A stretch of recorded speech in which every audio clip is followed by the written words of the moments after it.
କରି ତାକୁ ଭାଙ୍ଗିବା। ତ ଏଇଟା ସେ ଫଳ, ଯେଉଁ ଫଳ ଆପଣମାନଙ୍କୁ କହୁଥିଲି, ଏଇଟା ପାଚିଲେ ବହୁତ ମିଠା ଲାଗେ ଆଉ ବହୁତ ଟେଷ୍ଟି ମଧ୍ୟ ଲାଗେ। ତ ଏଇ ଜାଗାରେ ଏମିତି ହାଏ ହ୍ୟାଲୋ ନମସ୍ତେ ଓଡ଼ିଶାବାସୀଙ୍କୁ ସମସ୍ତେ।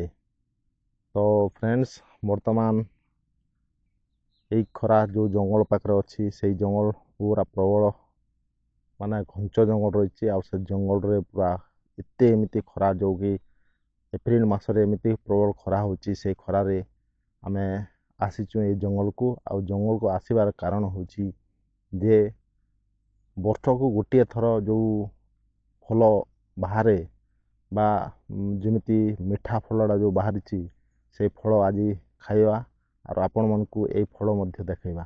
ତ ଫ୍ରେଣ୍ଡସ୍, ଚାଲନ୍ତୁ ଭିଡ଼ିଓଟା ଲାଗି ରହନ୍ତୁ ଆଉ ଭିଡ଼ିଓଟା ଶେଷ ପର୍ଯ୍ୟନ୍ତ ଦେଖନ୍ତୁ। ଭିଡ଼ିଓଟା ଭଲ ଲାଗିବ ତାହେଲେ ଲାଇକ୍, ସବସ୍କ୍ରାଇବ୍ ଆଉ କମେଣ୍ଟ ନିଶ୍ଚୟ କରିବେ ଆଉ ସାଙ୍ଗମାନଙ୍କୁ ମଧ୍ୟ ସେୟାର କରିବେ। ତ ଫ୍ରେଣ୍ଡସ୍, ଚାଲନ୍ତୁ ଆଜି ଆମେ ଯିବା ଜଙ୍ଗଲକୁ।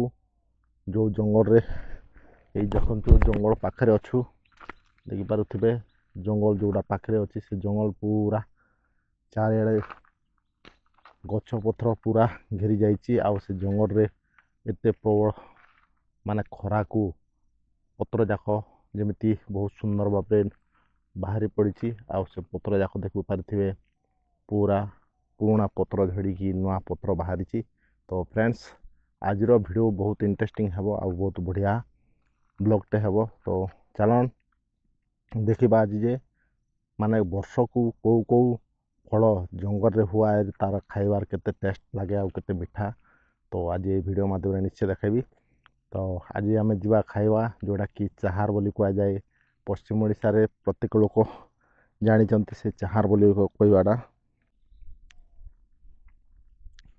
ଏଇ ଜଙ୍ଗଲ ପତ୍ର ଯାକ ଦେଖିପାରୁଥିବେ, ଜଙ୍ଗଲ ପତ୍ରରେ କେତେ ମାନେ ପୁରୁଣା ପତ୍ର ଝଡ଼ିକରି ନୂଆ ପତ୍ର ଯାକ ବାହାରି ପଡ଼ିଛି। ଆଉ ଫଳମୂଳ ମଧ୍ୟ ବହୁତ ପ୍ରକାର ଫଳମୂଳ ବାହାରିଛି, ଯେମିତିକି ଆମ୍ବ ଆଉ ଚାହାର, କେନ୍ଦୁ, ଅନ୍ୟ ପ୍ରକାର ଫଳମୂଳ ଯାକ ସବୁ ବାହାରେ। ଆଉ ସେ ଫଳମୂଳ ଖାଇବାକୁ ବହୁତ ମିଠା ଆଉ ସ୍ୱାଦିଷ୍ଟ ମଧ୍ୟ ଲାଗିଥାଏ। ଆଉ ବହୁତ ମାନେ ଔଷଧୀୟ ଜିନିଷ ମଧ୍ୟ ସେଇଟା ଥାଏ। ତ ଚାଲନ୍ତୁ ଆଜି ଏଇ ମାନେ ଜଙ୍ଗଲ ଭିତରକୁ ପ୍ରବେଶ କରିବା ଆଉ ଯେଉଁ ଫଳ କି ବହୁତ ମିଠା ଲାଗେ ସେ ଫଳଟା ଆମେ ଖାଇବା। ତ ଚାଲନ୍ ଶେଷ ପର୍ଯ୍ୟନ୍ତ ଭିଡ଼ିଓ ଲାଗି ରହନ୍ତୁ ଆଉ ଦେଖନ୍ତୁ ଏଇ ବ୍ଲଗ୍ରେ କେତେ ସୁନ୍ଦର ଆଉ କେତେ ଟେଷ୍ଟି ଫଳ ଯାକ ଆପଣମାନଙ୍କୁ ଦେଖାଇବି। ତ ଚାଲନ୍ତୁ ଯିବା ଆମେ ସେଇ ଜଙ୍ଗଲ ଭିତରକୁ ଯାଇ ଦେଖିବା। ଆଉ ଜଙ୍ଗଲ ଏତେ ବଡ଼ ଜଙ୍ଗଲ, ବହୁତ ବଡ଼ ଜଙ୍ଗଲ।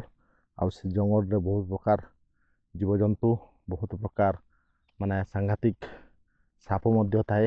ଏଇ ସିଜନରେ ପତ୍ର ଯେମିତି ଝଡ଼ିଥିବ, ପୁରା ପତ୍ର ଭଳି ଦିଶୁଥିବା ସେଇ ମାନେ ସାପ ମଧ୍ୟ ଥାଏ। ତାକୁ ସତର୍କ ଦେଖିବାକୁ ଯାଏ, କାହିଁକିନା ସେ ପତ୍ରରେ ଲୁଚିକି ରହିଥାଏ।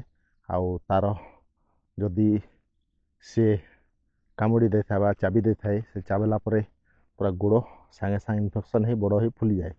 ତ ଆଜି ଆମେ ଯିବା ସେ ଭିତରକୁ ଯାଇ ଦେଖିବା। ଆଉ ବହୁତ ମାନେ ଭିତରକୁ ମଧ୍ୟ ଯିବା ନାହିଁ, ଏଇ ପାଖାପାଖି ଯାଇକରି ଦେଖିବା। ଏ ପାଖାପାଖି ଯାଇକରି ଦେଖିକରି ଆପଣମାନଙ୍କୁ ଏଇଟା ଚାହାର ଯେଉଁଟା କହୁଛି, ସେ ଚାହାର କିଛି ତୋଲିକରି ଘରକୁ ମଧ୍ୟ ନେବା। ତ ଚାଲନ୍ତୁ ଭିଡ଼ିଓଟା ଶେଷ ପର୍ଯ୍ୟନ୍ତ ଦେଖନ୍ତୁ।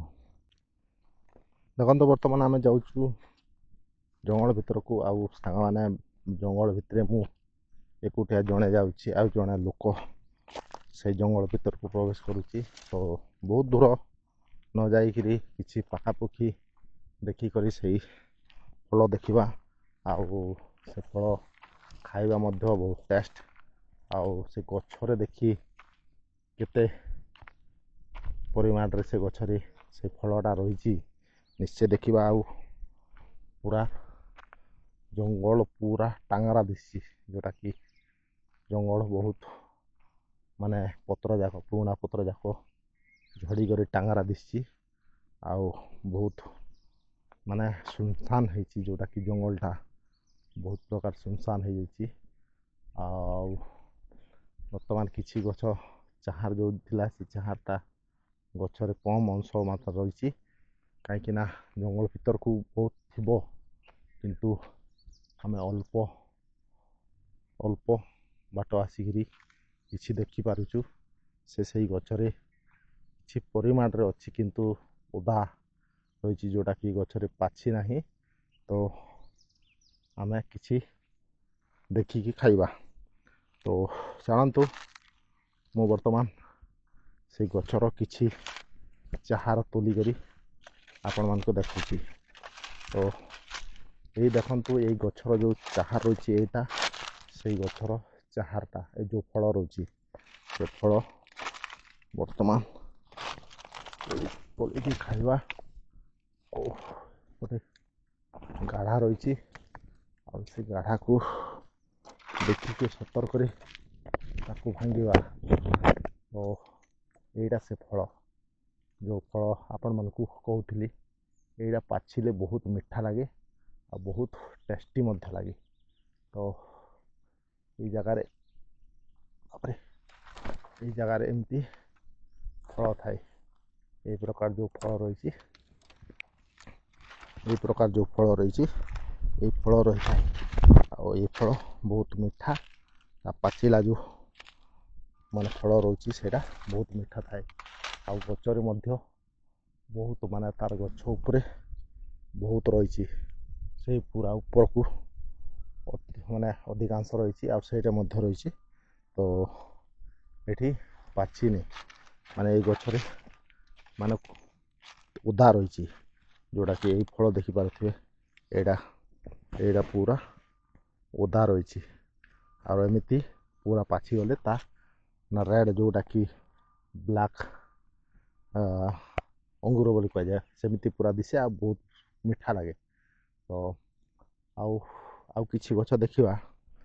तो देखिक से भीतर को जाकर देखा से गचरे केते परिमाण रे फल अच्छी आईटा गोटे गच अच्छी से गचरे फल अच्छी एटा गच अच्छी एटी फल रही किंतु पाची ना से भी गोटे गच आमती जंगल रे बहुत परिमाण रे ये गच थाए बहुत माने यही जगार माने जंगल भितर बहुत परिमाण रे एमती प्रकार माने फल थाए आ बहुत माने खाइबा को टेस्टी और गाँ गहली लोक माने यही माने चाहार को तोलिक पाचिला जो चाहार को तोलिक सुखेकिना ता वर्षा सीजन रे खाइबा को बहुत मजा लगे। तो प्रत्येक घरे एमती करा जाए आम घरे माँ करती आउ माँ सुखेक रखती आउ से गोटे डबारे साइतिक रखिले वर्षा सीजन रे वर्षा हला बेलू तार किसी नहीं करी खाइबा को बहुत टेस्ट लगे। आउ एमती प्रकार सबु जगार थाए सबु जंगल रे एमती थाए किंतु जंगल देखि पार्थिबे पूरा चारिआडे जंगल पूरा सुनसान होकर रही जोटा कि पत्र जाक जो सुगुड़ा पत्र झड़ी जाइए देखि पार्थिबे गछ पत्र टोटाल नाई ये नुआ पत्र जाक सब बाहरी पड़ुची नुआ रे पत्र जाक सब रही।